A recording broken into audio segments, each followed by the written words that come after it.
প্রত্যেকটা প্রাণী মৃত্যুর স্বাদ আস্বাদন করবে, ঠিক কিনা? আল্লাহ তাআলা বলেন কুল্লু নাফসিন যায়িকাতুল মাউত।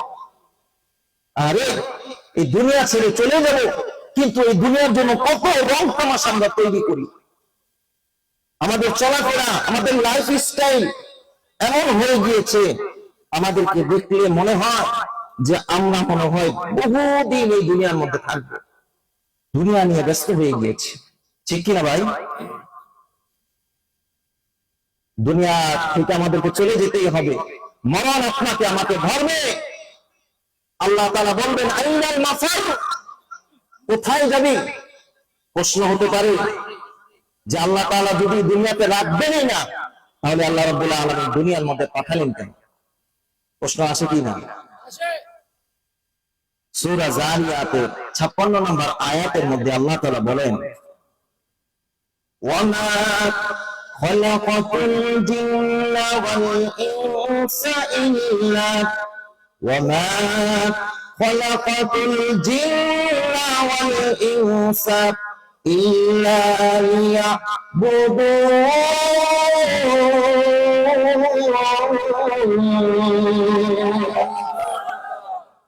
আল্লাহ রাব্বুল আলামিন এই কথা আপনি জিজ্ঞাসা করতে পারেন, ওরে মালিক দুনিয়াতে যখন রাখবাই না, তাহলে দুনিয়ার মধ্যে কেন পাঠাই না? আল্লাহ তাআলা সেই উত্তর দিতেছেন সূরা জারিয়াতে 56 নম্বর আয়াতে কারিমা খুলে দেখেন।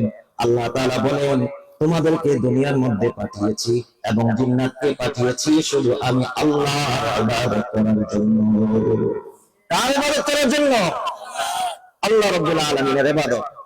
প্রশ্ন আসবে কতদিন ইবাদত করব? আল্লাহ তাআলা সূরা হুজরাতের 99 নম্বর আয়াতের মধ্যে বলেন ওয়া'বুদ রাব্বাকা হাত্তা ইয়াতিয়াকাল ইয়াকিন। ইবাদত করো ততক্ষণ মরণ আসবে না যতক্ষণ। ইবাদত করবা কতক্ষণ? বলেন ইবাদত করবা কতক্ষণ? মরণ আসবে না যতক্ষণ। মুফাসসিরিনগণ ইয়াকিন শব্দের ব্যাখ্যায় লেখে হাত্তা ইয়াতিয়াকাল ইয়াকিন, অর্থাৎ মৃত্যু যতক্ষণ পর্যন্ত তোমার কাছে না আসবে ততক্ষণ পর্যন্ত তুমি ইবাদত করবা একজনের, তিনি কে? চিৎকার করে বলো তিনি কে? আল্লাহ তাআলার ইবাদত করতে হবে মরণ পর্যন্ত। এখন আপনি বলতে পারেন আচ্ছা আমি মরবো, আমি দুনিয়ার মধ্যে দেখি যুদ্ধ যখন পুলিশ ধরতে আসে, মানুষ এখানে পলায় ওখানে পলায়, এখানে পলায় সেখানে পলায়, ঠিক কিনা বলে? কেউ খাটের নিচে পলায়, কেউ আবার বাথরুমে পলায়, ঠিক কিনা? আপনিও বলতে পারেন মরণ যখন আমার কাছে আসবে তখন আমি পালিয়ে যাব, মরণ আমাকে ধরতে পারবে না। আল্লাহ রাব্বুল আলামিন বলেন ও বান্দা তুই যেখানেই থাকিস না কেন, তুই যদি সাত জমিনের নিচে থাকিস, তুই যদি সমুদ্রের তলদেশেও থাকিস, তুই যেখানে থাকিস না কেন, তুই যদি জিন্দান খানায় থাকিস, সেখান থেকে আমি আল্লাহ তোকে মরণ দিয়ে সেখান থেকে বের করে নিয়ে আসবো। কোথাও পালানোর সুযোগ নাই। তখন যদি আল্লাহ তাআলাকে বলেন মালিক রে এতদিন বুঝি নাই, একটু সময়ের জন্য আমাকে সুযোগ দাও, আমি তোমার পুরোপুরি ইবাদত করে তোমার কাছে আসতে চাই।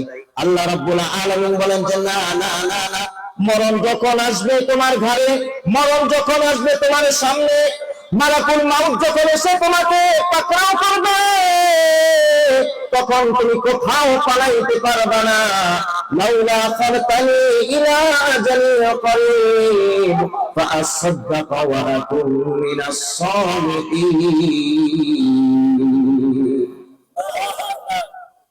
আল্লাহ তাআলাকে যদি বলেন আয় আল্লাহ আমাকে একটু সুযোগ দেন, লাউলা খারতানি ইলা আজালিন করিব ফাআসাদদাকা ওয়া আকুন মিনাস সালিহিন। আল্লাহ আমি বুঝি নাই, শয়তানের ধোঁকায় পড়ে, বন্ধুর পাল্লায় পড়ে পরিবেশের কারণে, আড্ডাবাজির কারণে, আল্লাহ নারীর পাল্লায় পড়ে, নারী বলবে না আল্লাহ পুরুষের পাল্লায় পড়ে তোমাকে চিনতে পারি নাই, তোমাকে বুঝতে পারি নাই, মালিক গো আমাকে কিছুক্ষণ সময় দাও, আমি তোমার জন্য সৎকার হয়ে যাব, নেককার হয়ে যাব, তখন তুমি আমার জান কবজ করার জন্য মালাকুল মউতকে তুমি পাঠাইও। আল্লাহ তাআলা বলবেন যে না না না, এই সুযোগ তোমাকে আর দেওয়া যাবে না। মরণ যখন আসবে আল্লাহ রাব্বুল আলামিন সূরা ইউনূসের 49 নম্বর আয়াতের মধ্যে বলেন ইদা জাআ আজালুহুম লা ইস্তাখিরুনা সাআতাও ওয়া লা ইস্তাকদিমুন। মরণ যখন আসবে তখন তোমাকে এক সেকেন্ড আগেও তোমাকে নিবে না, এক সেকেন্ড পরেও তোমার জান কবজ করবে না।